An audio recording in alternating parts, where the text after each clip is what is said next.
Ao falarmos da balança comercial do país, falamos das exportações e importações das cargas movimentadas nos portos brasileiros. Neste contexto, nós temos que reportarmos a uma classe de trabalhadores obreiros, denominada de estivadores. É, portanto, pelas mãos dos estivadores que passa todo o progresso e engrandecimento do nosso Brasil. Ainda que no sistema portuário existem outras categorias de trabalhadores avulsos, conferentes, portuários, arrumadores, vigia, consertadores e bloco. A classe dos estivadores remonta desde o Império, pois existia um areal onde hoje é o Armazém 15, onde as barcaças atracavam e os estivadores carregavam ou descarregavam as barcaças, enfileirados com os sacos nas costas, subindo em rampas de taubas.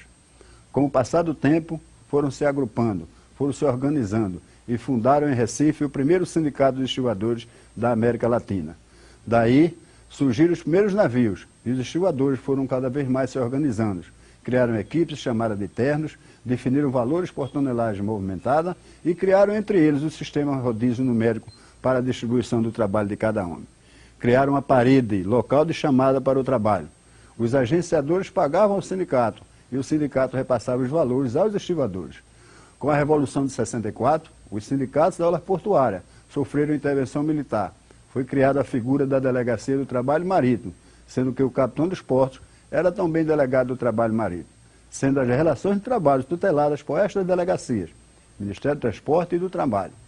Composição de ternos, faunas, valores por tonelagem movimentada, etc., tudo através de portarias, e trabalhadores e patrões obedeciam. Com os militares afastando-se do poder, os trabalhadores aos poucos foram assumindo os sindicatos, até que a Constituição de 88 afastou o Estado da ingerência nos sindicatos. A Constituição, embora trazendo no seu capítulo social, artigo 7, inciso 34, dizendo o seguinte: os trabalhadores avulsos terão os mesmos direitos que os trabalhadores com vínculo empregatício. Mesmo assim, momentaneamente ficou um vácuo jurídico na relação de trabalho avulso. Foi aí que se deu o primeiro dissídio nacional entre estivadores e armadores. Nesse meio tempo, governos e empresários e trabalhadores passaram a discutir a modernização do sistema portuário brasileiro, pois em toda a Europa e nas Américas já haviam discutido e implementado uma nova legislação de modernização portuária, sendo que em países como Chile e Argentina, os estivadores foram massacrados. No Brasil, o processo de discussão foi bastante tenso, e empresários tendo como seu aliado o governo e alguns políticos, querendo também massacrar os estivadores e trabalhadores avulsos. Foi aí que os trabalhadores avulsos e estivadores tiveram a seu favor alguns políticos como Mário Covas, Gastão Henrique, Thelma de Souza, Marco Maciel, entre outros, não contra a modernização portuária, pois houve muitos gargalos e desorganização, elevando as tarefas brasileiras como as das mais altas. Porém, não deixaram que os estivadores e trabalhadores avulsos fossem massacrados.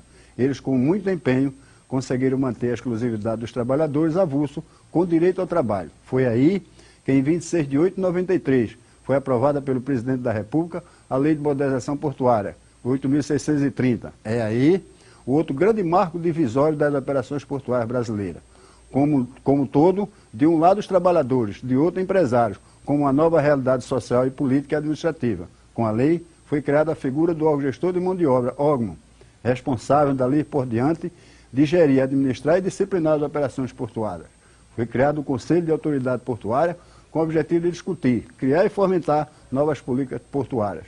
Dentro desta nova era, as relações de trabalho passaram a ser regionais, com os contratos ou acordos coletivos sendo homologados pela Delegacia do Trabalho e Procuradoria, cabendo aos órgãos a cumprir e a fazer valer o entendimento das partes homologadas e assinadas. Portanto, os estivadores antes carregavam o saco nas costas. Hoje, com a tecnologia dos portos, com navios cada vez mais modernos e de grande porte, com seus guinchos e pontos rolantes modernos, os estivadores são exímios e competentes operadores, cada vez mais batendo recorde de tonelagem movimentada nas operações portuárias.